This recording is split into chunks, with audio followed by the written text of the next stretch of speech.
მოგესალმებით, მეტრონომის სტუმარია, კანონიერი ხელისუფლების მინისტრთა კაბინეტის წევრი და თბილისის სახელმწიფო უნივერსიტეტის პროფესორი მერაბ ჩუხუა. გამარჯობა ბატონო მერაბ. მოგესალმებით. მადლობა მობრძანებისთვის. თქვენს მადლობა მოწვევისთვის. 1990-იანი წლების დასაწყისში დამოუკიდებლობის აღდგენიდან რამდენიმე თვეში ქვეყანა აღმოჩნდა სისხლიანი დაპირისპირებისა და პოლიტიკური ქაოსის ეპიცენტრში. დაპირისპირება შემდგომ გადაიზარდა შეიარაღებულ თავდასხმებში, რომელსაც მოჰყვა კანონიერი ხელისუფლების დამხობა, პირველი პრეზიდენტის სვიად გამსახურდიას იძულებით წასვლა და შემდგომში მისი ტრაგიკული სიკვდილი, რომლის გარემოებები დღემდე ბუნდოვანია. არსებობს კითხვები იმასთან დაკავშირებით, ვის ეკისრება პასუხისმგებლობა, როგორ განვითარდა მოვლენები ასე და როგორ აღმოჩნდა ქვეყანა ამ რეალობის წინაშე. თქვენ უშუალოდ მონაწილე ხართ აღნიშნული პროცესების, ამიტომ საინტერესო იქნება თქვენი შეფასებები, რომ პირველ რიგში რომ განმარტოთ, როგორ აღმოჩნდით ამ რეალობის წინაშე, რა იყო მოტივები და იყო თუ არა ეს პროცესები გარედან მართული, ნაწილობრივ მაინც. ძალიან რთული და ოლის მომცველი კითხვა გახლავთ. ეროვნულ მოძრაობაში მე იმთავითვე ვიყავი, ჯერ კიდევ სტუდენტობის პერიოდში 1993 წელს ჩვენ ყველა სტუდენტი სხვათა შორის, მათ შორის მეც, ვაპროტესტებდით ეგრეთ წოდებულ გეორგიევსკის ტრაქტატს და მით უფრო მისი ზარზეიმით 200 წლის აღნიშვნას. რაღაცა რეპრესიები იყო მაშინაც, პირადად მე არ შემხებია, გარდა ერთი რთული საუბრისა, ასე ვთქვათ, ვინაიდან ჩვენმა პროფესორამ თავის თავზე აიღო ბევრი რამე მაშინ და გამოიჩინა ეროვნული და სამოქალაქო ვაჟკაცობა, ასე ვთქვათ.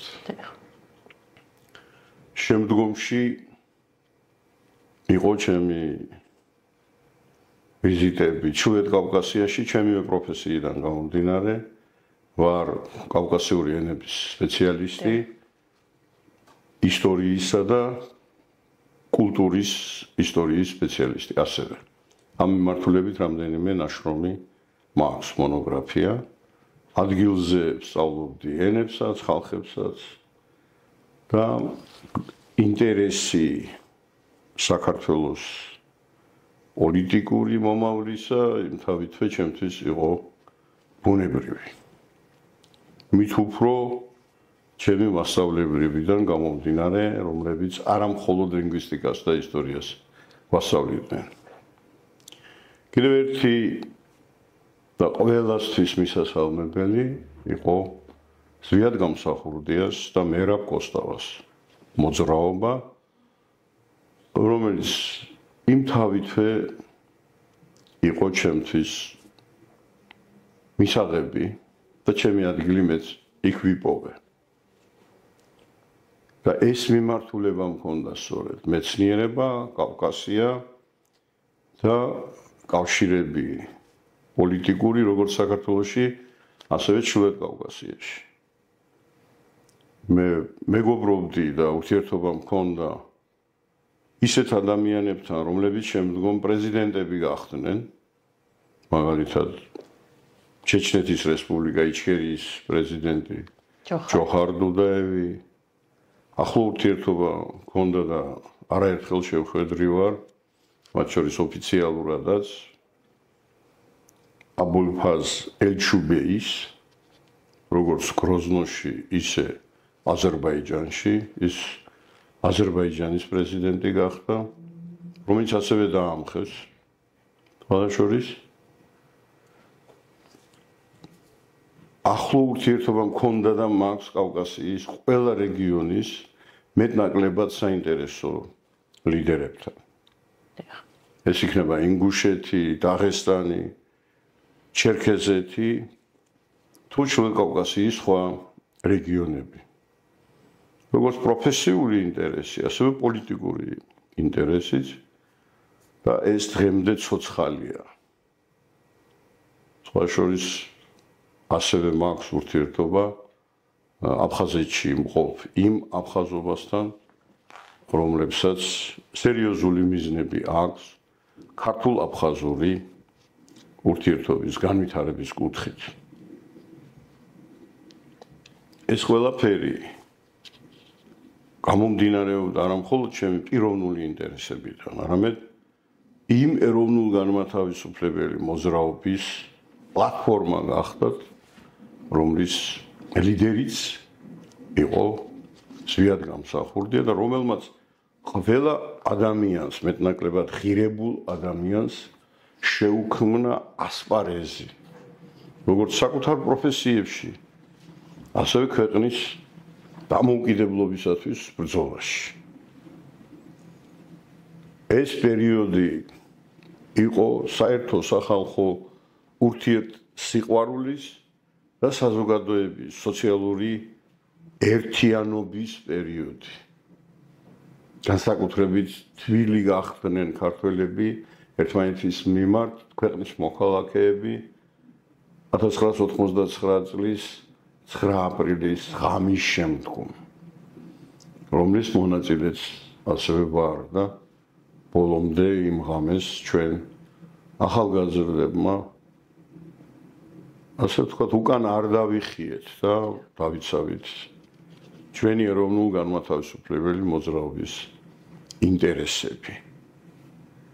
რაც 2 წლის თავზე ზუსტად ამ დღეს დაგვირგვინდა საქართველოს დამოუკიდებლობის სახელმწიფოებრივი სიმბოლური იყო, რომ ამ დღეს გამოცხადდა ქვეყნის დამოუკიდებლობის აღდგენა. ეს იყო ტკივილიანი გამარჯვების ღამე 1989 წლის. ამას დღეს წარმოაჩენე როგორც ტრაგედიას. ტრაგედია ბრძოლაში არ არსებობს. ტრაგედია არსებობს, რაღაცა ტრაგიკული შემთხვევების დროს. მაგრამ შენ როდესაც გამოდიხარ და ითხოვ ქვეყნის დამოუკიდებლობას, იცი რომ იქ შეიძლება მოხდეს ისეთი რამე, რაც იყოს სიცოცხლის დასასრულიც. და სწორედ ასეთი ქართველები დავინახეთ ათასობით იმ ღამეს, რომლებიც სიმღერით შეხვდნენ ტანკების გამოჩენას და ორლესულ ნიჩბებს თუ რუსის იმ სადამსჯელო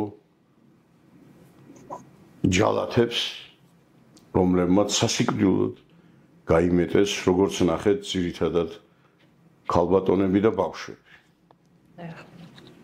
ზოგ შემთხვევაში სკოლის მოსწავლეები.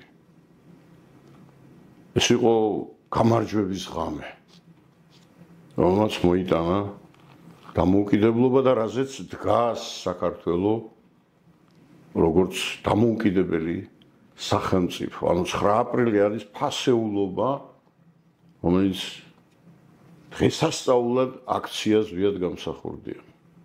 და ჩვენ დღეს გვახსენდება როგორც 9 აპრილის გმირები, ასევე იქ დაწერილი ისტორია, რომელიც საქართველოს სახელმწიფოებრივი დამოუკიდებლობის აქტით დასრულდა და ამ აქტის გამოცხადებას მენდეთ კავკასიის არაერთი დელეგაცია ესწრებოდა დარბაზში და მათ შორის სიტყვითაც გამოვიდა ინგუშური მოძრაობის ლიდერი, დღემდე ცოცხალი, ბატონი ზვიადის მეგობარი, ჩემი ძალიან ახლო ადამიანი, რომლის ოჯახში თვეები, არა მხოლოდ თვეები, წლებიც კი გამიტარებია, ეს არის ისაქაძოევი, ისაქოაზოევი, როგორც მას უწოდებენ. ეს არის ძირითადად, რასაც მოთელვა ეწოდება ჩვენი თემებიდან გამომდინარე, რასაც დაუპირისპირდა კრემლი. და იმ თავითვე იყო ბატონი ზვიადი გაფრთხილებული ჯერ გორბაჩოვისაგან, რომელმაც პროცესები რუსეთისგან იყო მართული. დიახ, სწორედ ამაზე მინდა რომ უფრო შემამზადებელი და შემდგომ ფუნდამენტური განცხადება გავაკეთო ფაქტებზე და დაყრდნობით. მოკლედ და კომპაქტურად რომ ითქვას, საქართველოსგან, რომელიც ემზადებოდა დამოუკიდებლობისთვის, ჯერ კიდევ საბჭოთა კავშირის ერთადერთი და ბოლო პრეზიდენტი ამ იმპერიისა მიხეილ გორბაჩოვი ბატონი ზვიადისგან ითხოვდა 1991 წლის 17 მარტის საბჭოთა კავშირის რეფერენდუმში მონაწილეობის მიღებას და ჩართულობას. რასაც ზვიად გამსახურდიამ როგორც პასუხისმგებლიანმა ლიდერმა უპასუხა საქართველოს საერთო სახალხო საყოველთაო რეფერენდუმით 1991 წლის 31 მარტს. ამ თარიღთან დაკავშირებით არსებობს სპეკულაცია, რომ ზვიად გამსახურდიამ თავს მიუძღვნა ეს დაბადების დღეს. ასე არ არის. ორი კვირის თავი 17 + 14 ყველა განზომილებაში აი იმ პროვოკატორების თავებშიც უნდა უდრიდეს 31-ს. ანუ ეს ორ კვირაში უნდა განხორციელებულიყო და ასეც მოხდა. სხვადასხვა საქართველოს უზენაეს საბჭოს, საქართველოს რესპუბლიკის უზენაეს საბჭოს მიღებული აქვს სპეციალური კანონი რეფერენდუმის ჩატარების შესახებ. სადაც გაწერილია თუ როგორ რა დროს და რასთან დაკავშირებით შეუძლია სახელმწიფოს გამოაცხადოს და დანიშნოს რეფერენდუმი. დღეს რეფერენდუმი ამ მოქმედი კონსტიტუციით de facto ხელისუფლებისგან არის აკრძალული. აი ეს ვინც დღეს მართავს საქართველოს გახლავთ პუტჩისტური საქართველოს დროში გაწელილი მოცემულობა. უნდათ ეს აჯანყებად სამოქალაქო დაპირისპირებად, უფრო მეტიც სამოქალაქო ომად გამოაცხადონ.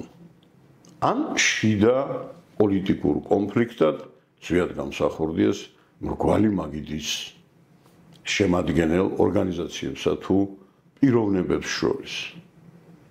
აი ეს გახლავთ კიდევ ერთხელ იმ ომის გაგრძელება, რაც მაშინ გამოუცხადეს ქართულ სახელმწიფოს.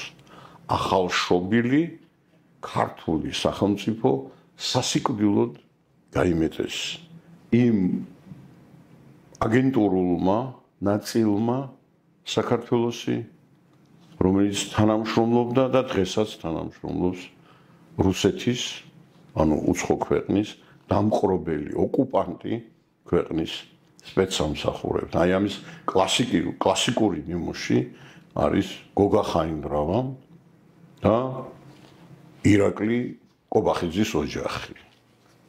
მამამისი, ქადაგიშვილი, სარიშვილი, ვოლსკი, ეს სერიოზული ანტიქართული კლანი, რომელიც დღემდე შხამავს და ეწევა ანტიქართულ საქმიანობას. ესენი არიან სახელმწიფო დამნაშავეები, რომლებმაც მოახდინეს სამხედრო კრიმინალური გადატრიალება. რატომ მოხდა ეს?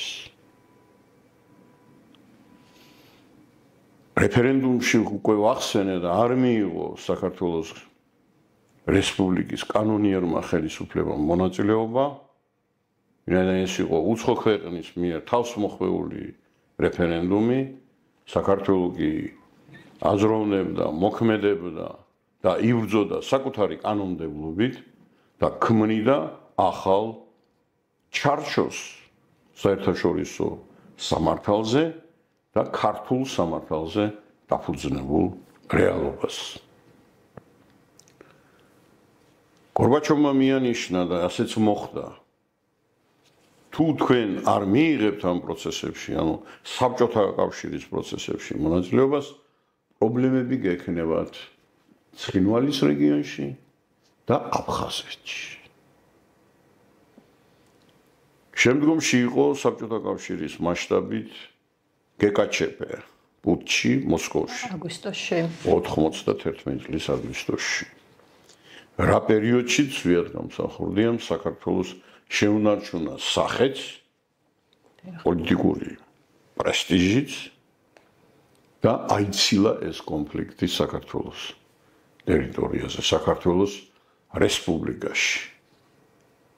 მან დაალაგა ურთიერთობა აფხაზებთან, ჩაატარა ადგილობრივი არჩევნებიც საქართველოს ტერიტორიაზე, ისევე როგორც რეფერენდუმი. და დგება მომენტი, რომელსაც საერთაშორისო რეზონანსი აქვს, ეს გახლავთ დამოუკიდებელ სახელმწიფოთა რაღაცა კრებულის თუ იმპერიის ახალი ფორმის განხილვა.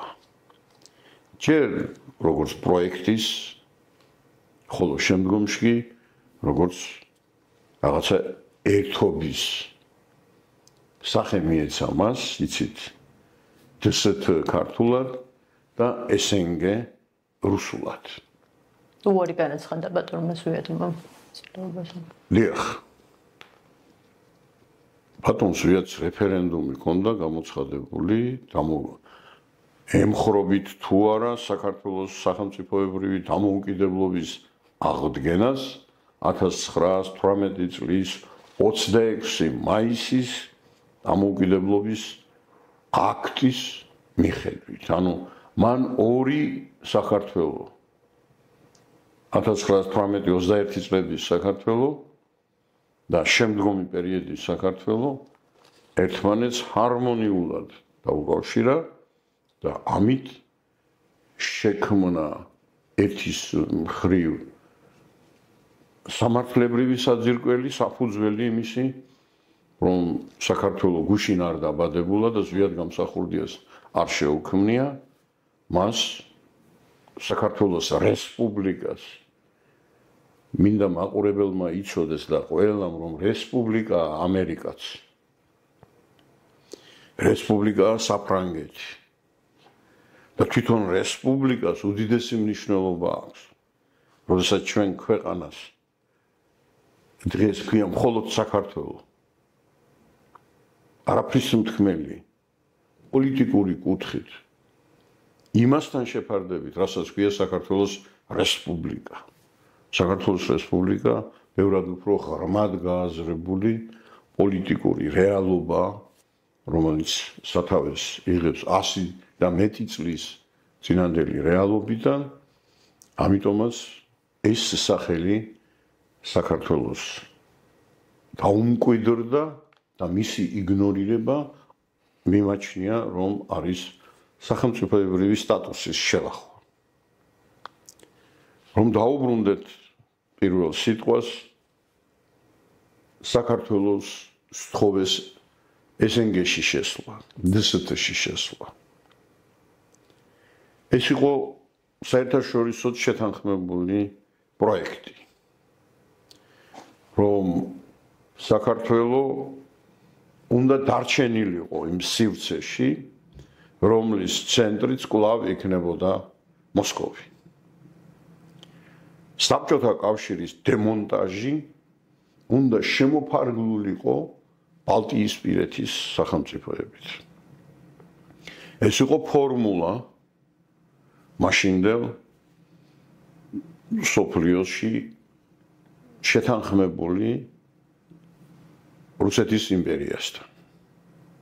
სწორედ ამიტომ დაერქვა ზვიად გამსახურდიას პოლიტიკას დინების საწინააღმდეგო ცურვა, რომ მან ფუნდამენტში მოითხოვა ფორმულის ცვლა, არა 15-3, არამედ 15-3 და მინუს კიდევ 1 საქართველო. ჯორჯ ბუში უფროსი, რომელიც მოგზაურობს საბჭოთა კავშირში და იმყოფება უკრაინაში, უკრაინის რადის წარმომადგენლებს კატეგორიულად თხოვს, რომ დათანხმდნენ SNG-ში შესვლას. იმავეს საქართველოსთან მიმართებით. მაგრამ ზვიად გამსახურდიასთვის საქართველო ბევრად მეტია ვინმე ნებისმიერი პოლიტიკოსის, თუნდაც ამერიკის ადმინისტრაციის ხელმძღვანელის ან პრეზიდენტის მითითებები საქართველოსთვის. რატომ იყო ეს მოცემულობა პრობლემური? ბალტიისპირეთი დაიპყრო საბჭოთა კავშირი. და საბჭოთა კავშირის დემონტაჟი საბჭოთა კავშირის მიერ ოკუპირებული ბალტიისპირეთის ქვეყნებისთვის ნიშნავდა თავისუფლებას. უცხოელები, ანუ დასავლეთის მაშინდელი ადმინისტრაციები საქართველოს სწორედ ამას უკიჟინებდნენ, რომ თქვენ 1922 წლის 30 დეკემბერს ხელი მოაწერეთ საბჭოთა კავშირის შექმნას და თქვენ ხართ დამფუძნებელი ამ იმპერიისა. თქვენ ამ იმპერიამ კი არ დაგიპყროთ. არამედ თქვენ შექმნით ეს იმპერია და ახლა გააგრძელეთ ტრანსფორმაცია SNG-ს ფარგლებში. ნახეთ, რა დონის წინააღმდეგობაა. ახლა გარეწარი ქადაგიშვილი თუ ვოლსკი ან ხაინდრავა რა სიტყვის ამას ჩემთვის არანაირი მნიშვნელობა არ აქვს, იმიტომ რომ ეს ყოველთვის არის კრემლის ენა, რომლის აგენტურასაც, როგორც ამბობენ, ისინი იმთავითვე წარმოადგენდნენ. და სწორედ ეს ორი მიმართულება, რომ ქართული სახელმწიფოებრივი აზროვნება, ქართული სახელმწიფოს საძირკველი, ანუ საფუძველი ეჯახება გარიგებას, რომელიც გთავაზობდა SNG-ში შესვლას. ეს ნიშნავდა საქართველოს ეროვნულ განმათავისუფლებელი მოძრაობით მოპოვებული საქართველოს დამოუკიდებლობაზე უარის თქმას, რასაც ზვიად გამსახურდია არ აპირებდა და რასაც შეეწირა ზვიად გამსახურდია. როგორც პრეზიდენტი, როგორც მოღვაწე და როგორც ზოგად საკაცობრიო ფენომენი, რომელმაც არ უღალატა არა მხოლოდ საქართველოს და საკუთარ პრინციპებს, არამედ იმ იდეალებს, რისთვისაც ის ბავშვობიდანვე იბრძოდა და ამაში ის არის ცამდე მართალი. მას არ ჩაუტარებია არც ერთი რეპრესია, არც წმენდა. აბსოლუტურად დემოკრატიული გარემო საქართველოში, მაშინ როდესაც უნივერსიტეტებში, ტელევიზიაში, რადიოში თავისუფლად ისმოდა განსხვავებული სიტყვა, აზრი, ანუ გამოხატულების თავისუფლება იყო უზრუნველყოფილი. რასაც მოხვა ტყვიები, ტყვიამქრევები, ზარბაზნები, ბომბები, არა მხოლოდ დედამიწაზე, ანუ მიწაზე, არამედ ციდანაც და ზღვიდანაც. ზვიად გამსახურდია ალმა-ატის შეკრებაზე, სადაც გადაწყდა საბჭოთა კავშირის ბედი, მოკვდა საბჭოთა კავშირი 70 წლის ასაკში და ზვიად გამსახურდია ორი წარმომადგენელი დამკვირვებლის სტატუსით გააგზავნა ამ შეხვედრას. საქართველოს პრემიერ-მინისტრის პირველი მოადგილე, ეკონომიკისა და ფინანსთა მინისტრი ბატონი გურამ აფსანძე და საქართველოს რესპუბლიკის უზენაესი საბჭოს თავმჯდომარის მოადგილე ბატონი ნემო ბურჭულაძე, რომლებსაც აკრძალული ჰქონდათ იმ მაგიდასთან ყოფნა, სადაც წყდებოდა SNG-ს ბედი. მე ამ SNG-ს სპეციალურად ვამბობ, იმიტომ რომ ეს არის რუსული პროექტი, სამწუხაროდ, რასაც მაშინ ამერიკის ადმინისტრაციამ დაუჭირა მხარი. სამწუხარო რეალობაა. ეს იყო 21 დეკემბერი. არ მოაწერა ზვიად გამსახურდიამ და არანაირი იმედიც არ მისცა კრემლს იმისი, რომ ის იქნებოდა საბჭოთა კავშირის ტრანსფორმირებული SNG-ს წევრი.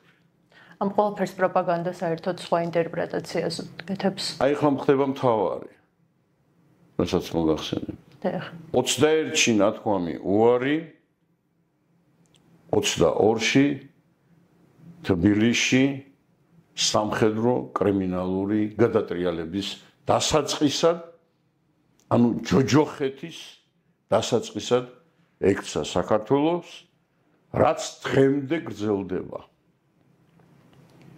იცვლებოდნენ ხელისუფლებები ბჭყალებში, ძირითადად კრიმინალური ჯგუფები, შემდგომ ამას თავი მოუყარა საქართველოს უბოროტესმა მტერმა ედუარდ შევარდნაძემ, რომელიც უსაქმური იყო და დაასაქმეს საქართველოს ახალშობილი რესპუბლიკის მკვლელობაში.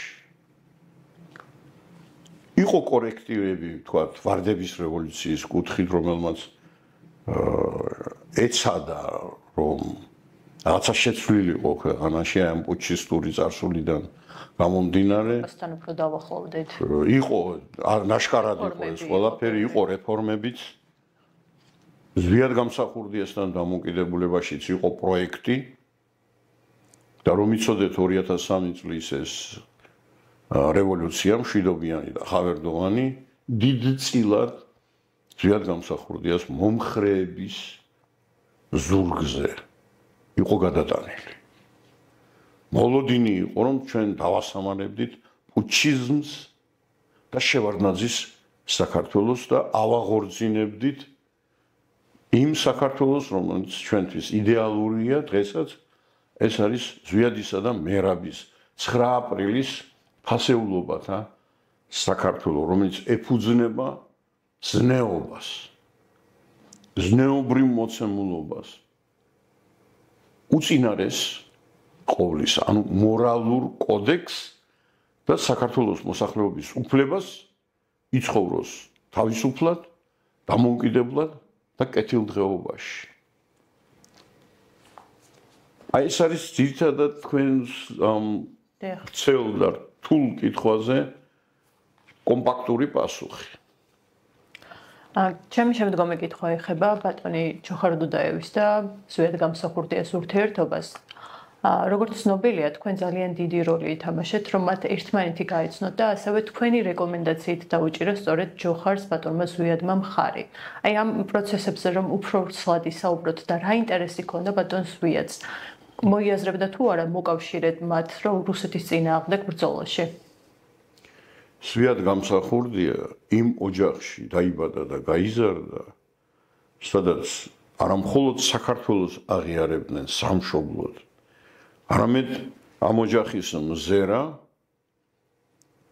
მიყრობილი იყო სრულიად კავკასიისკენ და იმთავითვე ქართულ კავკასიური ცნობიერება, როგორც საერთო ქართველური, ისე საერთო კავკასიური კოლხური კოშკის პლატფორმისთვის იყო დამახასიათებელი და პრაქტიკულადაც.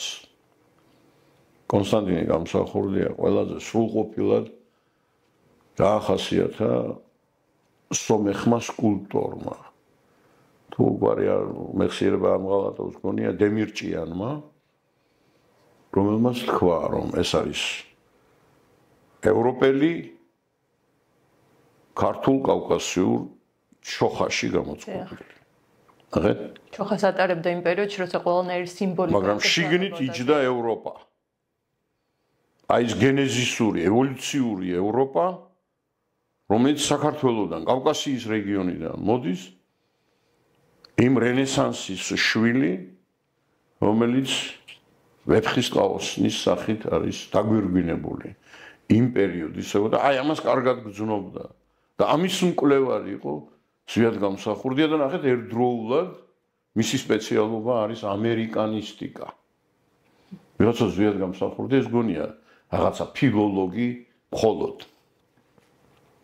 ამერიკანისტია პროფესიით, დასავლეთის, დასავლური ენების სპეციალისტი და პოლიგლოტი, მამამისივით. ეხლა რომ აპარტყუნებენ ენებს უმისამართოდ და ვაგზლებში მიღებულ სერტიფიკატებს, ამა თუ იმ კუთხით, ეს არ იყო იმ ოჯახის და პლატფორმის პოზიცია.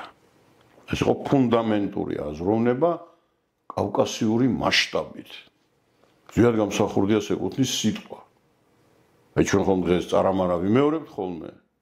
ნიკოფსიიდან ტარუბანდამდის. ზვიადი ამატებს.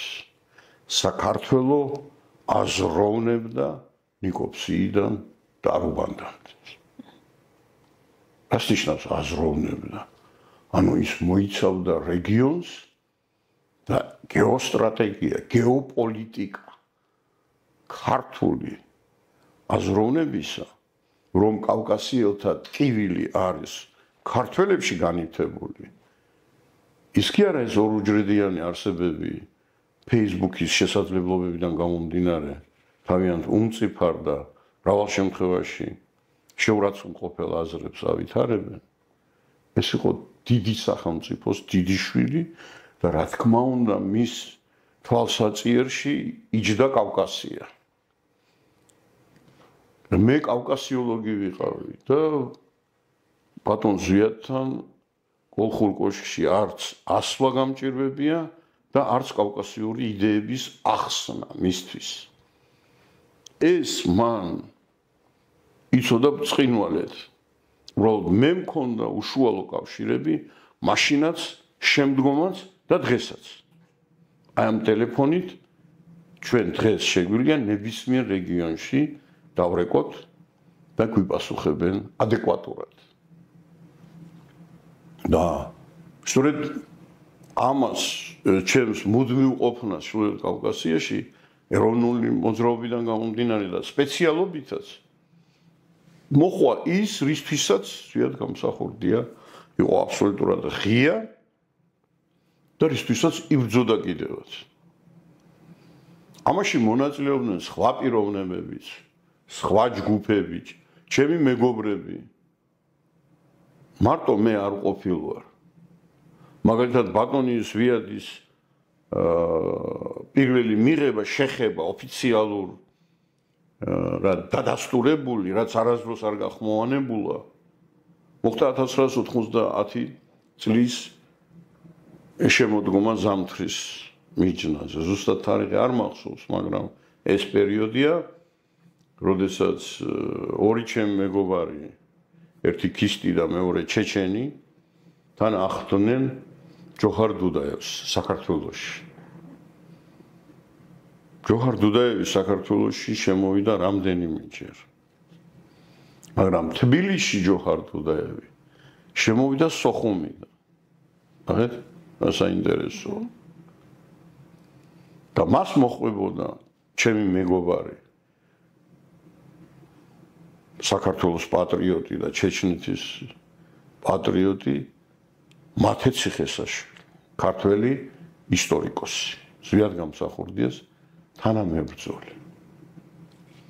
და ჩეჩენი ისტორიკოსი ლომა ოსმანოვი, რომელიც დღეს ემიგრაციაში არის ამერიკაში. ჯოხარ დუდაევს ჰქონდა შეხვედრები აფხაზებთან სოხუმში, ქართველებთან სოხუმში. აფხაზებმა მას შესთავაზეს გროზნოში წახვალ სოხუმიდან. ანუ თხოვეს თბილისში არ ჩასვლა. ჩვენ კი მას თბილისში ველოდებოდით. ჯოხარ დუდაევის პასუხი იცით რა იყო? არა უბრალოდ ხომ გზა გროზნოსკენ გადის თბილისზე. ყველაფერია ნათქვამი. ეს სიტყვები მან გაიმეორა ზვიადის მიმართ. როცა ხამის 2-ის ნახევარზე 1992 წლის იანვარში მე მას ჩაუტანე საქართველოს აი პუტჩის შემდგომი საქართველოს რესპუბლიკის დაუმორჩილებლობის კომიტეტის ხოვნა და შუამდგომლობა, რომ ჯოხარ დუდაევს ეკისრა აიღო თავის თავზე მოლაპარაკება სომხეთის პრეზიდენტ ტერ პეტროსიანთან, რომელიც ცუდად უკირკიტებდა ზვიად გამსახურდიას ოჯახის და მომხრეების ყოფნას იჯევანში. ეს როდესაც იძულებით მოუწიათ დატოვება ქვეყნის. ზვიად გამსახურდიას შესახებ ჯოხარ დუდაევმა თქვა. ვიღებ ამ დოკუმენტს როგორც ოფიციალურს, ქართულად და რუსულად იყო შედგენილი ჩვენთვის. ვასრულებ ამას მხოლოდ ერთი მოთხოვნით. ქართველი პილოტი და თვითმფრინავი. სოხუმი მაშინ იყო ჩვენ მიერ კონტროლირებადი კანონიერი ხელისუფლების მიერ ვაკონტროლებდით აეროპორტსაც და სწორედ იმ გოგო ბიჭებმა რომლებიც და ბევრი წარმომადგენელი მადლობა ღმერთს რასაც ცოცხალია მოახერხეს ის რომ პილოტიც ანუ პროფესიონალი ბატონი ზაურბედია და ქართული თვითმფრინავი იყო გროზნოში ამისთვის დამზადებული.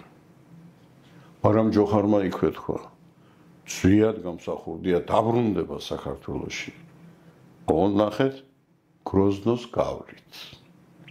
მაშინ როგორ თქვა? თბილისის გავლით გროზნოში, გროზნოს გავლით საქართველოში.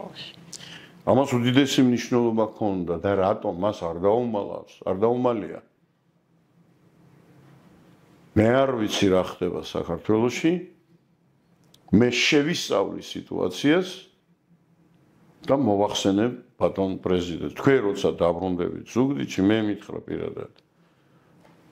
ნუ გონია რომ არ გენდობით ან თქვენ არ ხართ სამხედრო ექსპერტი.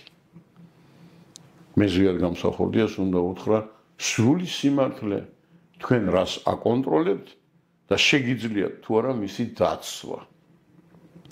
და ჩემს კვალდაკვალ მას როგორც შემდგომ მითხრა გამოუგზავნია ორი ჯგუფი დამოუკიდებლად რომლებმაც უპატაკეს რომ ზუგდიდის დაუმორჩილებლობის კომიტეტი ვერ უზრუნველყოფს ზვიად გამსახურდიას დაცვას. სამხედრო კუთხით ისინი არ არიან ისეთი ძლიერები, რომ წინააღმდეგობა გაუწიონ ედუარდ შევარდნაძის ხუნტას. და ამიტომაც დაყოლმდა ბატონი ზვიადი 2 წლით გროზნოში, სადაც გააღრმავდა ქართულ კავკასიური და განსაკუთრებით ქართულ ჩეჩნურ ინგუშური ურთიერთობები. ეს თვლი რომ საქართველოს ისტორიაში არის ყველაზე ამაღლებული პერიოდი, როდესაც საქართველოში სამხედრო კრიმინალური გადატრიალების პუტჩის შემდგომ მეზობელი და მოძმე ერი და ქვეყანა ჩვენი ქვეყნის პირველ პრეზიდენტს ღირსებით იღებს. არ ვიცი სხვებმა თქვენს თუ არა, მაგრამ ჯოხარ დუდაევის საპრეზიდენტო რეზიდენცია გახდა ზვიად გამსახურდიას ოჯახის საცხოვრისი. სადაც ჯოხარ დუდაევის დაცვის უფროსიც ცხოვრობდა. ანუ ამდენად დაცული იყო ბატონი ზვიადის პირადად და მისი ოჯახის უსაფრთხოება. აი ეს არის რაც მაშინ ჩვენ შევძელით და რისი გარკვეულ ნაწილში მეც ვიყავ ინიციატორიც და ზოგ შემთხვევაში განმახორციელებელიც, მაგრამ ამ საქმეს ჩემთან ერთად ბევრი სხვა ადამიანი ყავდა, განსაკუთრებით მოხევეების ჯგუფი ქისტებთან ერთად, რომლებმაც ჯოხარ დუდაევი მიიღეს ყაზბეგში და ჩემგან დამოუკიდებლად შეახვედრეს ზვიად გამსახურდიას. ყაზბეგში ჩამოვიდა ელცინიც. ძალიან უყვარდა ბატონ ზვიადს ყაზბეგი. გერგეთის მთა და ის კომპლექსი და ის გარემო. ამიტომაც არ არის შემთხვევითი, რომ ეს შეხვედრები იქ იმართებოდა. თვითონაც მანამდეც გადასულა ჩრდილოეთ კავკასიაში, ინგუშეთში ბატონი ზვიადი შეხვდა იქ ძალიან უყვარდათ. დემაგალითად შემსწრე ვარ თბილისში ბატონი ზვიადი პრეზიდენტი ჩეჩნური დელეგაცია ჩამოსული, დამოუკიდებლობა ახალი გამოცხადებულია და დელეგაციის ხელმძღვანელები ერთმანეთში საუბრობენ, მოხუცები და ერთი მოხუცი მეორეს ეუბნება, რომ აი ჩვენი პრეზიდენტიო, ვინო ზავგაევიო. ზავგაევი შენი პრეზიდენტია, ჩემი პრეზიდენტია, ზვიად გამსახურდია. ზიით გამასხურდია, აი ასე ამბობდნენ. ჩეჩნები ვერ გამოთქვამდნენ და სხვადასხვა ჩერქეზული მიმართულებითაც მე მივიყვანე ბატონ ზვიადთან იორდანიის, თურქეთის, ერაყისა და სირიის გაერთიანებული წარმომადგენლები, რომლებიც ითხოვდნენ საქართველოს გავლით რეპატრიაციას ჩერქეზული მოსახლეობისა ამ დასახელებული ქვეყნებიდან და ბატონმა ზვიადმა მათ ეს კორიდორი გაუხსნა და უთხრა სიამოვნებით ჩვენ ჩერქეზებს მივცემთ გასასვლელს ჰაერითაც და სარფიდანაც, რომელიც მაშინ ახალგახსნილი იყო თურქეთთან. ძალიან საინტერესოა რა ყველაფრის მოსმენა. ახლა მინდა გადავიდეთ უკვე ზვიად გამსახურდია საქართველოში დაბრუნების პერიოდზე და რასაც შემდგომ მოყვა მისი გარდაცვალება, რომელსაც ნაწილი უკავშირებს თვითმკვლელობას, მაგრამ ნაწილი თulis რომ ეს იყო მკვლელობა. თქვენ როგორ ფიქრობთ, რასთან მქონდა საქმე? დღემდე არ არსებობს პირველი პრეზიდენტის გარდაცვალების შესახებ სრულფასოვანი ინფორმაცია, რა იყო, როგორ იყო და მოსახლეობაში ამასთან დაკავშირებით ბევრი კითხვა ჩნდება. თქვენ რომ განგვიმარტოთ. მოსახლეობის სიყვარული, რაც ბატონ ზვიადს გახვა, არავის არც მანამდე, არც მაშინ და კარგახანს აღარ ეღირსება. დღემდე არის ღვიების წვიმაში ზვიად გამსახურდია და მის მიმართ გამოცხადებული ნდობა, რომელიც პუტჩისტებმა ფეხ-ფეხ გათელეს, გამოიწურთო და გამოიცადა. კიდევ ერთხელ ვამბობ, ზვიად გამსახურდია შემთხვევით ნაბიჯებს არ დგამდა. მისი უბედურება ის იყო, რომ ის ადამიანები, რომლებიც დღეს ზვიად გამსახურდიაზე ყველას არ ეხება ცხადია, მსჯელობენ და საუბრობენ, ინტელექტუალურად გაცილებით დაბლამდგომი ხალხია, რომლებსაც არც მაშინ და აი ამ 30 წლის შემდგომაც არ უცდიათ მასთან მიახლოება. ცდილობდნენ ბატონ ზვიადის ქვემოთ ჩამოქაჩვას. რაც წარმოუდგენელია, იმიტომ რომ ის ოლიმპოდან საუბრობდა, მაგრამ ყარად იდგა მიწაზე. ამავდროულად და ეს რაღაც შეთქმულების თეორიები და სისულელეები, რომლებსაც მას უყვებოდნენ, გულში ეცინებოდა, იმიტომ რომ მას ეს ბავშვობიდანვე ჰქონდა შესწავლილი სოფლიო ისტორიის, ანუ კაცობრიობის ისტორიის ევოლუციური გზა მას შესწავლილიც და შეფასებულიც და გადახარშულიც ჰქონდა, ვინაიდან ფლობდა არა მხოლოდ ცოდნას, არამედ კვალიფიციურ ცოდნას, კონცეპტუალურ ცოდნას. სხვათა შორის ბევრი, როდესაც ზვიად გამსახურდიაზე საუბრობს, მას ახასიათებენ როგორც პატრიოტ პრეზიდენტს, მაგრამ მის პოლიტიკურ ნიშს იწუნებენ და ვერ აფასებენ, როგორ პერიოდში მოუწია ყოფნა და რატომ დადგა კონკრეტული ნაბიჯი. აი ამ პოლიტიკოსებს ხალებში ერთი წიგნი არა აქვს პოლიტიკაში წაკითხული. მაშინ, როდესაც ზვიად გამსახურდიასთან საუბარს, ყველა უფრთხოდა, იცით რატომ? იმიტომ რომ ეს იყო მოზღვავებული ინფორმაციის ოკეანე, ენციკლოპედიური განათლება, როდის ვინ სად ჩაიჭრებოდა კაციშვილმა არ იცის. ნაღმივით იყო, გესმით? და ეხლა ვიღაცა უმწიფარი, მაგალითად თერშალი შევარდნაძე და ფულღმერთა ივანიშვილი საუბრობს, რომ შეიძლება გიყვარდეს ქვეყანა, მაგრამ ვერ მართო ის. მართვაში და პოლიტიკაში თუ გულისხმობ შენი სახელმწიფოს ეროვნული ინტერესებით მანიპულირებას და მის ყიდვას პერმანენტულად და ამაში ფულის კეთებას, რასაც ედუარდ შევარდნაძიდან მოყოლებული დღემდე ივანიშვილი წარმატებით ახორციელებს, მაშინ მოდი დავსვათ კითხვა, მე გეკითხებით, ეს არის პოლიტიკა? არა, რა თქმა უნდა. ეს ხო არ არის პოლიტიკა. ეს არის ყიდვა-გაყიდვა. საქართველოს სახელმწიფოებრივი ინტერესებიდან გამომდინარე, ასე უზნეოდ ჩატარებული იმისთვის, რომ ამ ადამიანის მაგვარმა არსებებმა თავიანთი ბიოლოგიური მოთხოვნილება სამზარეულოდან ტუალეტამდე და ტუალეტიდან სამზარეულომდე მუდმივად უზრუნველყოფა. აი სწორედ ეს იყო ბატონის ზვიადის პრობლემა ბჭყალებში, რომ მან დიდად გაუსწრო დროს. ეს ჩემი სიტყვები არ არის. მარგარეტ ტეტჩერის სიტყვებია. და მე ვერ გავიზიარებ ამ უმწიფარ აზრებს იმათგან, ვისაც ვიად გამსახურდიასთან ახლო ყოფნა ეგონა მასთან გატოლების შესაძლებლობა. ეს ასე არ არის. მაგალითად მე პირადად ჩემ შტაბის წლებას გეტყვით, პირველი ჩემი შეხვედრიდან ბოლო შეხვედრების ჩათვლით ბატონ ზვიადთან ნებისმიერი ახალი შეხვედრა იყო აი ამ სიმაღლის დაბყრობის აუცილებლობა, რაც მას ჰქონდა. არასდროს დაბლა არ ჩამოდიოდა. ყოველთვის იყო ღირსეული და ყოველთვის იყო მოწოდების სიმაღლე. მაშინაც კი, როდესაც იმყოფებოდა უმძიმეს მდგომარეობაში.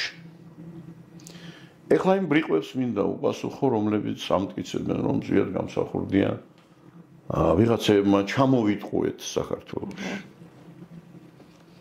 მე მინდა თქვენ ეს იცოდეთ, ეხლა ხომ ახალგაზრდები ხართ არა? ზვიად გამსახურდია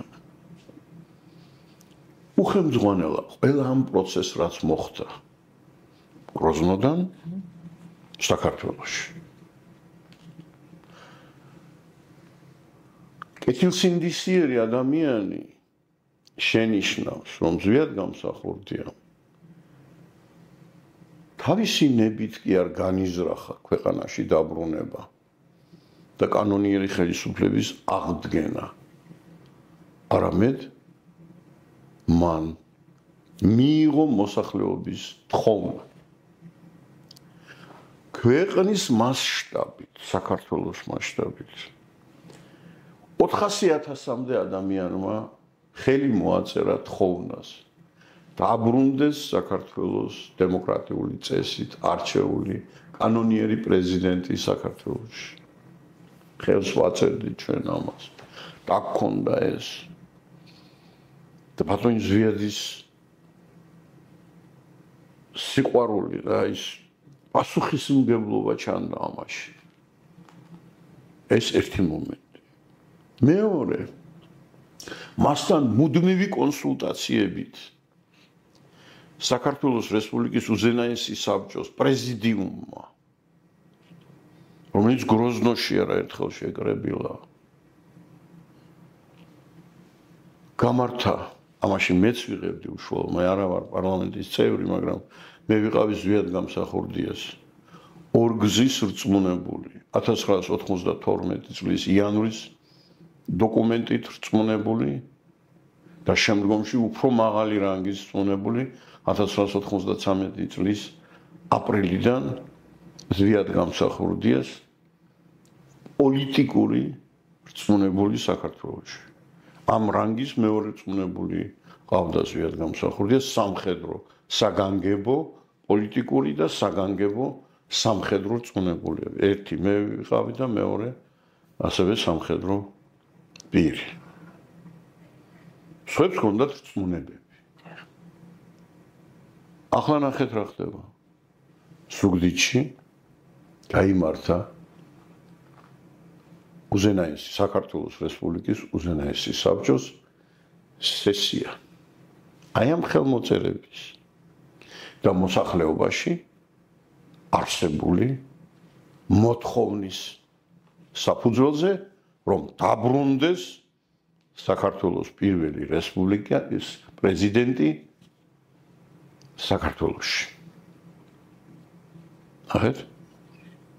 და ეს იყო საკითხი, რომელიც ზუგდიდში 2 სექტემბერს გამართული სესიის უმთავრესი.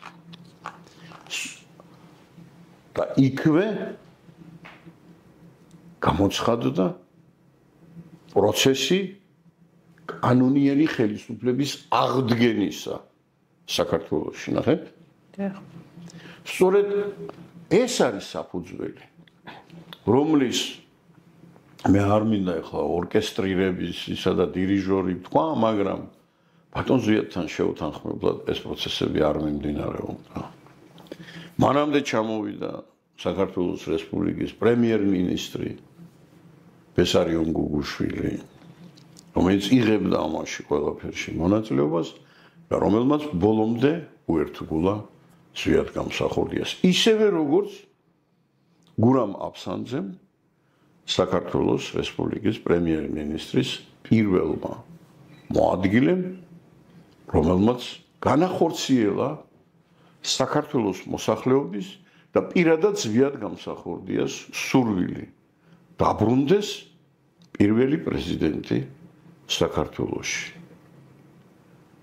ეს რამდენიმე კაცის, ამ შემთხვევაში 2 კაცის ინფორმაციაა, რომ გურამ აფსანძემ გროზნოდან უზრუნველყოს, როგორც კანონიერი ხელისუფლების წარმომადგენელმა დევნილობაში ამოცანა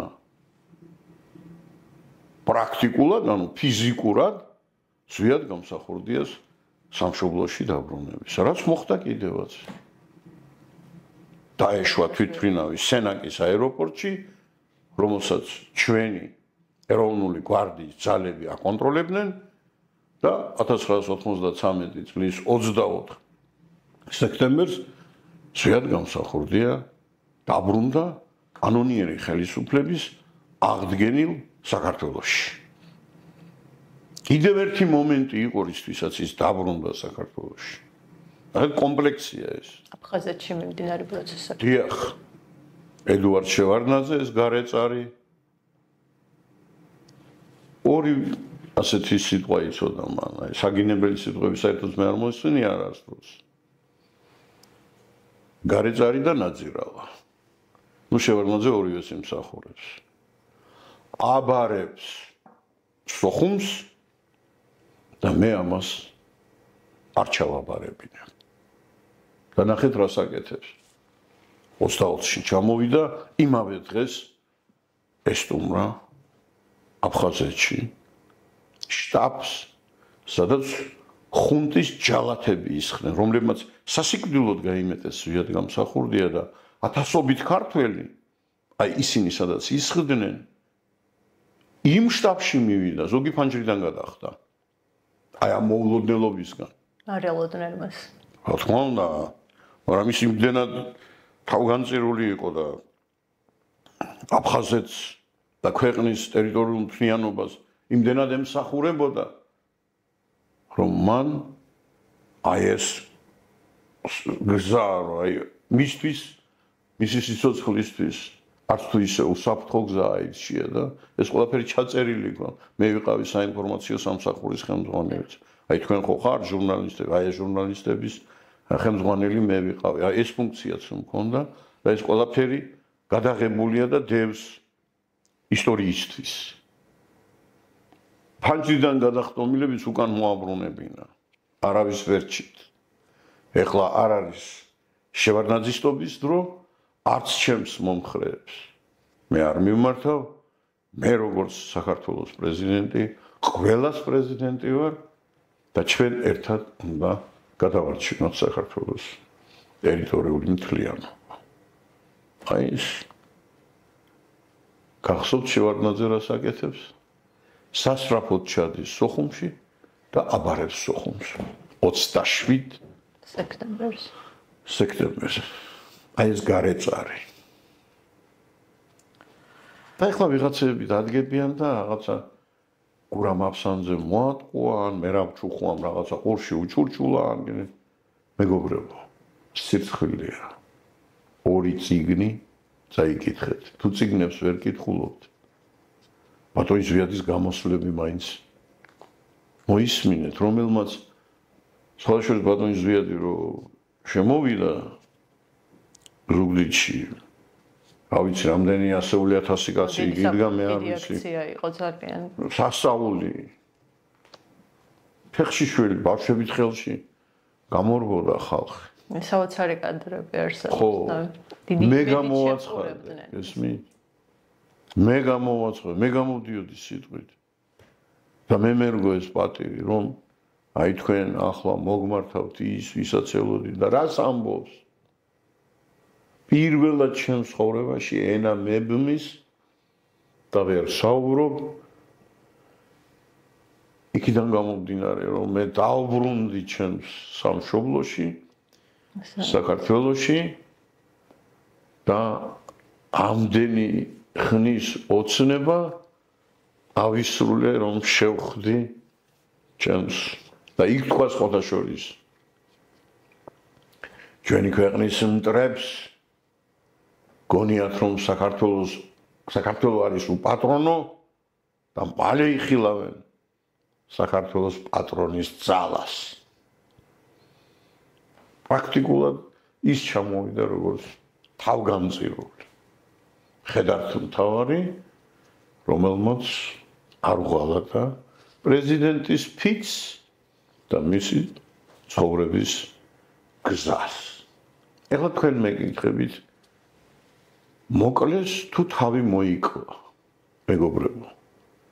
ეს არ არის სერიალის თემა. ზვიადგამსახურდია ყველა შემთხვევაში არის მოკლული.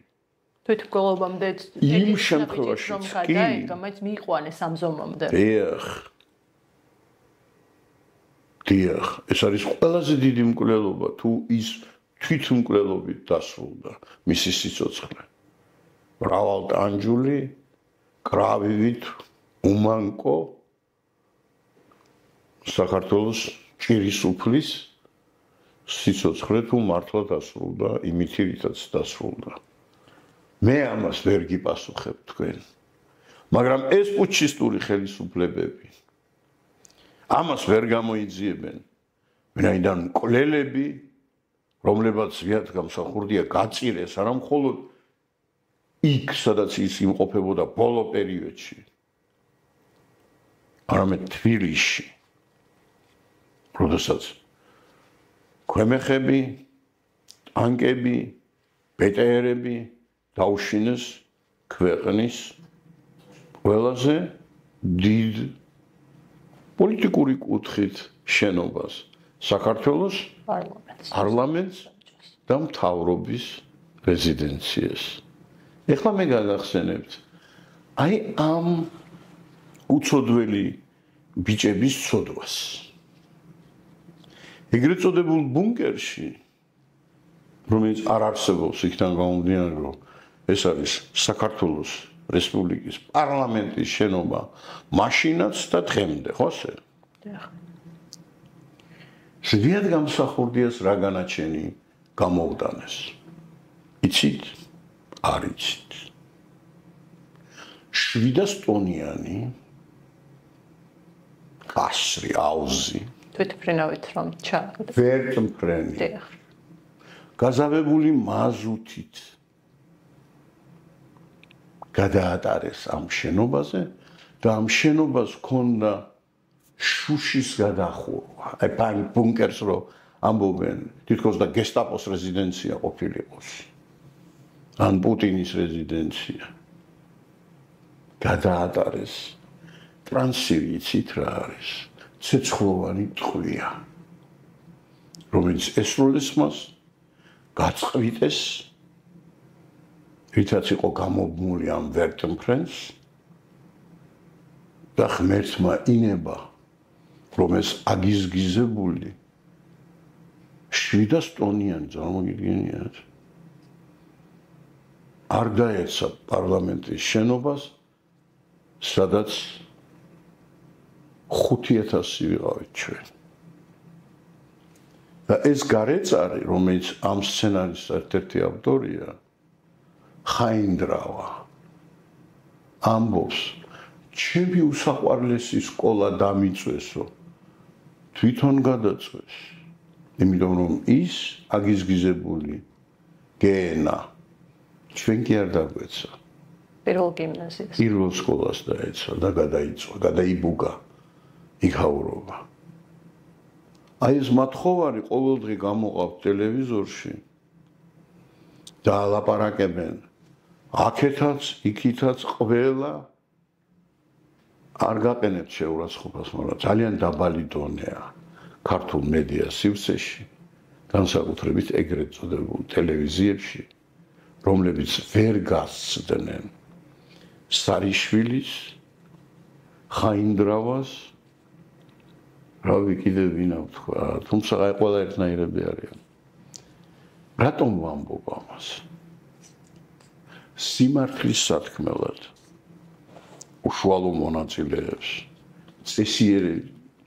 წესიერ ადამიანებს ეთერს არ უთმობენ. უთმობენ მხოლოდ მაშინ, როდესაც ეს ჭირდებათ რაღაცა, აი პახმელიაზე რო არიან, ნაბახუსებზე, ხო იცი რაღაცა კიდევ ერთი. მოდი ახლა ზვიადის კადრები გავუშვათ. ეს არის ქვეყნის უბრალოდ სახელმწიფოს ფუნდამენტის რყევა, შერყევა მისი. მაგრამ ტემპერატურებითაც რომ მიადგნენ ზვიადგამსახურდიას მიერ შექმნილ საქართველოს რესპუბლიკის სამართლებრივ საფუძვლებს ვერავინ ვერ გაანადგურებს, ვერ შეარყევს, ძვრასაც ვერ უზომენ. უნდოდა შევარდნაძეს დამოუკიდებლობის გაუქმება. მაგრამ აბასცადე ქვეყნის 99%-იანი მოსახლეობის ნების ნგრევა. ამაზე დგას და ზვიადგამსახურდიას ოფლზე და სისხლზე დგას სახელმწიფოს დამოუკიდებლობა. თქვენ საუბრობდით, რომ ძალიან დიდი მხარდაჭერით სარგებლობდა ზვიადგამსახურდია და ბევრ ადამიანს უნდოდა მისი დაბრუნება და რატომ ვერ დაიცვეს მაშინ ის? როგორ ვერ დაიცვეს? ზვიადგამსახურდია მორალურად ხომ იმთავითვე გამარჯვებული იყო, მაგრამ ფიზიკურადაც, სამხედრო შეიარაღებითაც გაიმარჯვა ხუნტას. ედუარდ შევარდნაძეს და ამ აჯანყებულ, ამძულნებულ მეძავთა კრებულს დასჭირდა ელცინთან საქმის ჩაწყობა და ბალტინის მოსყიდვა იმისთვის, რომ 4000 მეზღვაური, ანუ სპეცნაზელი, ჩამოეყვანათ სამეგრელოში. ასეულობით ტანკი, გემი, რო გითხარით, თვითმფრინავიდან, ეს მე მაშინვე გულისხმობდი ამას. ეს ჩემი ცხოვრების ნაწილია. მე უკან არასდროს არ დამიხევია. მით უფრო სინდისთან. მე გაგიხატავთ ზვიადგამსახურდიას ბოლო დღეებს. და საერთოდ ყველას ვინ დღეს ბევრს ლაპარაკობს, ზოგი ლაქლაქებს, ზოგი ნორმალურად საუბრობს, ზოგი კი ყაყანებს, ერთ კითხვას დაუსვამ, რომელსაც რამდენიმე ქვეკითხვა აქვს. სად იყავით 1993 წლის 31 დეკემბერს? სად იყავით 1991 წლის 22 დეკემბერს? სად იყავით ზვიადგამსახურდიას გროზნოში ყოფნის პერიოდში? რატომ არ იყავით ზვიადგამსახურდიას გვერდით? რატომ არ იბრძოლეთ მასთან ერთად? მე ამას თქვენ ვერ მკითხავთ. იმიტომ რომ იქაც და იქაც ზვიადთან ვიყავი. ბოლო ღამეს, ბოლო დღეებში ზვიადგამსახურდიას დედაჩემი და ბიცოლაჩემი მაწონს, თაფლს, ხაჭაპურსა და მჭადს უგზავნით. ეს ერთი. მამაჩემი და ბიძაჩემი ეძებდნენ უსაფრთხო გზებს მისი საქართველოსთან გასაყვანად. ან მორიგი სახლის მოსაძებნად. ვერ დღეს რომლებიც ამ საკითხებზე მსჯელობენ, მე პირადად ჩემს ძმასთან და ჩემს მეგობართან ერთად, თანამებრძოლებთან ერთად აფხაზეთში ვიყავი. ვინაიდან 1993 წლის 6 ნოემბერს მე ის დავტოვე ილორში, მისგან ბოლო დავალება მივიღე და ამ ბოლო დავალების პასუხის გასაცემად მე მას ერთი თვე ვეძებდი ოკუპირებულ აფხაზეთში. და თქვენ წარმოგიდგენიათ სამეგრელოს თათარეშობენ მხედრიონის და რუსების ეს ნაძირლები კაზაკობა ნებისმიერ წუთში შეუძლია დაქრიტონ. აფხაზეთში საშინელება ხდება. იქვე ჩვენები პატრიოტები პარტიზანობენ და შენ დადიხარ და ეძებს ზვიად გამსახურდიას. რომელმა გაბედა ერთი ამის გაკეთება? აი, ასეთია ზვიად გამსახურდიას გარშემო სურათი. გურამ აფსანძეზე ბევრს რომ საუბრობენ და არიღლებიან. ჩავიდა თუ არა გურამ აფსანძე, როდესაც ჩვენ დავკარგეთ პრეზიდენტთან კონტაქტი. გავიდა ზვიად გამსახურდიას ოჯახზე გურამ აფსანძე. ჩავიდა გროზნოში. მაშინ როდესაც ბატონი ზვიადი მე პირადად მეგონა აფხაზეთში გურამ აფსანძეს კავშირი ქონდა გაწყვეტილი. მე იქ ვეძებდი ბატონი გურამი კი რისვაივა გლახით, რა წარმოგიდგენიათ, 200 კილოგრამიანი კაცი შეფერილი გადადის რა საშინელება გურამ აფსანძის ამოცნობას რა უნდა. მან რისკავს ჩადის გროზნოში და ოჯახს ეუბნება რომ ზვიად გამსახურდიასთან არ გვაქვს კავშირი. რომ ზვიადი საფრთხეშია. ეს რომ მას არ გაეკეთებინა, ის ჩემს თვალში არ იქნებოდა ის, რადაც მე მას ვთვლი. ზვიად გამსახურდიას გულანთებულ და ერთგულ თანამებრძოლად. მაგრამ მან ეს გააკეთა. ობიექტურები უნდა ვიყოთ. რაბინა იზაურას ბედთან ნუ გავაიგივეთ საქართველოს რესპუბლიკის სახელმწიფოს იმ ტანჯვა ვაებას ტყეში ღრეში იყო ზვიად გამსახურდი. 40-მდე ოჯახმა მიიღო სამეგრელოში ზვიად გამსახურდია. 56 დღის განმავლობაში არც ცოცხალი და არც სხედარი მისი სამეგრელოში არ გაყიდულა. და ვინც დიდი სიამოვნებით გაყიდდა მას და დღესაც ყიდის, სამეგრელოს წიწამურს უწოდებს. წიწამური ილიას ეხება. ზვიად გამსახურდიას კი საყოველთაო სიყვარული და ერთგულება. მკვდარი მაინც მოგვეცითო. საფლავებს თხრიდნენ სამეგრელოში, ახალ საფლავებს. თქვენ წარმოგიდგენიათ 40 ოჯახში, რომელსაც თითოეულს მინიმუმ 4 წევრი მაინც ყავდა, ერთი ნაძირალა ვერ მოძებნეს.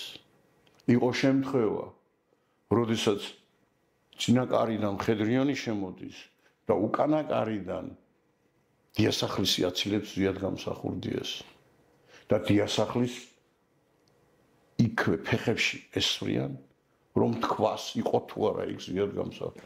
არ ამბობს. ზარანდიაშვილი მოკლეს. თავად ზარანდი ამას შეეწირა. მრავალი სხვა.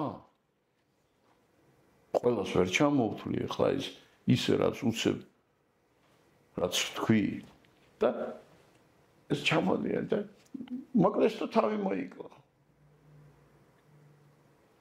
გავასამართლოთ ვიპოვოთ სამართალი ვინაიდან ისინი კლავდნენ არა მხოლოდ ზიადგამსახურდიას არამედ ახალშობილ საქართველოს რესპუბლიკას და ეს დღემდე გრძელდება ამათ ხელში ზიადგამსახურდიას ეს ტრაგიზმით და ჰეროიკული ამბებით ახსავსე ისტორია ვერ დაიწერება რატომ პუტჩისტურია საქართველო 1992 წლიდან დღემდე ჩამოგითვალოთ ყველა პუტჩისტია ვინც იღებდა მონაწილეობას საქართველოს მკვლელობაში და ეს ჯოჯოხეთი დღემდე არ გათენებულა ამიტომაც 2025 წლის 5 სექტემბერს საქართველოს რესპუბლიკის უზენაესმა საბჭომ საგანგებო სესიაზე გამოაცხადა კანონიერი ხელისუფლების აღდგენა და განაახლა საქმიანობა საქართველოს დედაქალაქ თბილისში, ვინაიდან ადრე ჩვენ ვიყავით საქართველოს კანონიერი ხელისუფლება დევნილობაში და დღეს მე თქვენთან საუბარში წარმოვადგენ საქართველოს რესპუბლიკის მინისტრთა კაბინეტს კურირებ მეცნიერებას განათლებას თანამედროვე ტექნოლოგიებს და ინოვაციებს და შემიძლია ამით ვიამაყო იმიტომ რომ მე ჩემი პროფესიით ვარ ამ კაბინეტის წევრი და არა თავსმოხვეული და შეუფერებელი საქმიანობით თუ ვინმე სურს დებატები მზად ვარ ნებისმიერ დონეზე ფაქტებით ადგილებით ლოკაციებით წამებით აუხსნა ვინ სად როგორ იყო გინდა მეკამათო უპასუხე სამ კითხვას რომელიც ჩამოაყალიბე ხო? დიახ. სხვა დანარჩენი არის ყაყანი ბოდიში ბაყაყებთან ბოლოს მინდა გკითხოთ დღეს რა ბრძოლაშია ქვეყანა თქვენ ახლაც აქტიურად ხართ ჩართული პოლიტიკურ პროცესებში გვიწევს თუ არა იგივე ეტაპის გავლა და თავისუფლების დაცვა დემოკრატიის ქვეყნის ინტერესი ძალიან კარგი კითხვებს ვამბობთ ეს არ არის კომპლიმენტი ეს პროფესიულ დონეს აჩვენებს და კიდევ ერთი ღირსება გაქვთ თქვენ შეგიძლიათ მოსმენა და არა ინგა გრიგოლიას გადმოგდებული ენა რომ არიქა ემოციები არიქა ვიღაცა არც ერთხელ არ მიუწევი ვართ არა დაიციან მე ჩემ სპეციალობაში საერთაშორისო აღიარებული ვარ და არც ერთხელ არასდროს სილს მწამებენ დღემდე ერთხელ არ მომეცა შესაძლებლობა რომ ტელეეთერით მესაუბრა იმაზე რაც არის რეალობა საკითხავია რატო იმიტომ რომ მე კი არა სამართლებრივი საფუძველის ძულთ რაც დაანგრიეს და რასაც დღემდე ჯიჯგნიან ასხვისებენ და ყიდიან იქამდე გათავხედდნენ რომ ეს ახალი თურქობა რუსობა არაბობა არნახული და ყიზილბაშობა აქციეს სახელმწიფოს ნებად მე რა მოხდა თუ ერთი ბრიყვი რომელიც ფსიქიკურადაც არ არის დაალაგებული. კობახიძე და ივანიშვილი მყავს ხედულობაში. ეს ორი ფსიქიატრიული პაციენტია. ქვეყანას ანაწევრებენ. საქართველო არის სასიკვდილო სარეცელზე. და ესენი ჭრიან ჩვენი სამშობლოს სხეულს. ყიდიან მიწებს, რომლის შესახებაც ჩვენ არაფერი არ ვიცით. ეხლა ტელევიზიებში ხედავ ვიღაცები, რომლებიც ერთი საათითაც არ არიან რუსთაველზე ნამყოფები. და ყვებიან რუსთაველის ამბავს. ან რუსთაველის გამზირზე ასე ხდება, ისე ხდება. აი ეს შეკვეთილი სისულელეები, რომ აბა ნაცნობის სახე, ვინ არის ეს ნაცნობის სახე? ვიღაცა რა ვიცი, გარეწარი, ჩვენ ვიბრძვით სისტემური ცვლილებებისათვის. საქართველოს კი უპირებენ რას? ერთი ივანიშვილი შეიცვალოს მეორე ივანიშვილით, ანუ მე ვახშით. აქ უნდა მოხდეს ძირფესვიანი ცვალება. საქართველო უნდა დაუბრუნდეს მისი განვითარების ლეგიტიმურ გზას. ვინაიდან დღევანდელი დე-ფაქტო ხელისუფლება არის საოკუპაციო რეჟიმი. ჩვენ ვამბობთ 20%-ით არის საქართველო ოკუპირებული. დიახ, სწორია, მაგრამ დანარჩენი 80, ანუ 50,000 კვადრატული კილომეტრი ასევე ოკუპირებულია ოლიგარქატის მიერ, სინდიკატის მიერ, რომლებიც მკვლელობასაც არ ერიდებიან. მე ვდგავარ იქ, სადაც დგას ჩემი სტუდენტობა. მე ვარ მოქმედი პროფესორი. არაერთ კონკურსში გამარჯვებული და არჩეული ამ თანამდებობაზე. კავკასიოლოგიის ინსტიტუტის ხელმძღვანელი ივანე ჯავახიშვილის სახელობის თბილისის სახელმწიფო უნივერსიტეტში. მე არ მეშინია ჩემ სტუდენტებს შევხედო თვალებში. სხვებს გავუჭირდებათ, იმიტომ რომ არ მინდა ცუდი რამე ვთქვა, მაგრამ ყველაფერი ეს ძალიან გაქვს ლეღვის ფოთლების როლს. როდესაც გაუპატიურებული შენი სამშობლო, შენ ისე გიყვარს, რომ თითქოს არაფერი ხდება ქვეყანაში. აჯანყდით ქართველებო.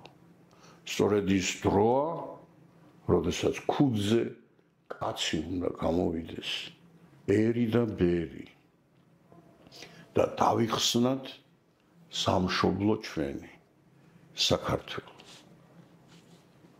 სამშობლო არ იყიდება. ივანიშვილისთვის ყველაფერი იყიდება. ის არის ანტიქართველი. ანტიქართული ოცნების, რომელსაც კოშმარი დაარქვეს დასავლეთში, ხელმძღვანელი. არანორმალურია. ფსიქიკურად დაავადებულია. მთელი ცხოვრება მოსკოვში და რუსეთში გაატარა და მისი რუსული სოდნის დონე არის ასეთი. Я смотрел вашу годоценку. Წარმოგიდგენიათ? იქ შეხვედრაზე გამოხდა და თქვა, ეხლა მე მინდა რუსულად მიმერთო ქვემო ქართლის მოსახლეობას. Я вам скажу и представляю, да? გაიჭედა. სუფლიორმა ვერ უთხრა.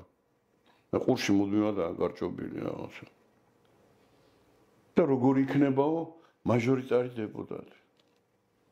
მაჟორიტარი ფრანგული სიტყვა. დეპუტატიც არ არის ქართული სიტყვა. ნებისმიერ ენაზე ეს არის საერთაშორისო ნეოლოგიზმი. და რუსულად ვერ თქვა მაჟორიტარნი დეპუტატი. გესმით?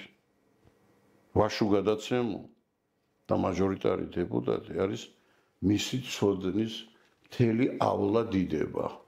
და აი ამას შეუძლია თქვას, რომ ერთია ქვეყანა გიყვარდეს, მაგრამ არ იყო პოლიტიკოსი, ზიად გამსახურდი ეს გარეც არის, რომელმაც 9 აპრილის, როგორც ამბობენ, ჯალათები დააფინანსა და მერეც იჩინა ამან კვალი. როცა გენერალ ლებეც აფინანსებდა 1995-96 წლებში. საქართველოს საუკეთესო ნაწილის მკვლელს და ჯალათს თბილისში აი ამ საშინელი ჯარების მეთაურს, რომლებმაც ჩვენ დაგხოცა ემღამეს, მაგრამ ვერ მოგვიკლა. აი ამას აფინანსებდა. და ეს არის დიდი პოლიტიკოსის ნაბიჯები. უღრმესი მადლობა ბატონო მერაბ, დიდი ინტერესით გისმენდით მთელი ინტერვიუს განმავლობაში და უმნიშვნელოვანესია, რომ ჩვენმა მოსახლეობამ ამ პერიოდის შესახებ დეტალური ინფორმაცია იცოდეს. ჩვენ საუბრობთ წყაროებით, ფაქტებით და შეურყნელი პოზიციით. მაშინაც, შემდგომაც, დღესაც ჩვენ ვდგავართ საქართველოს რესპუბლიკის და კანონიერი ხელისუფლების პლატფორმაზე.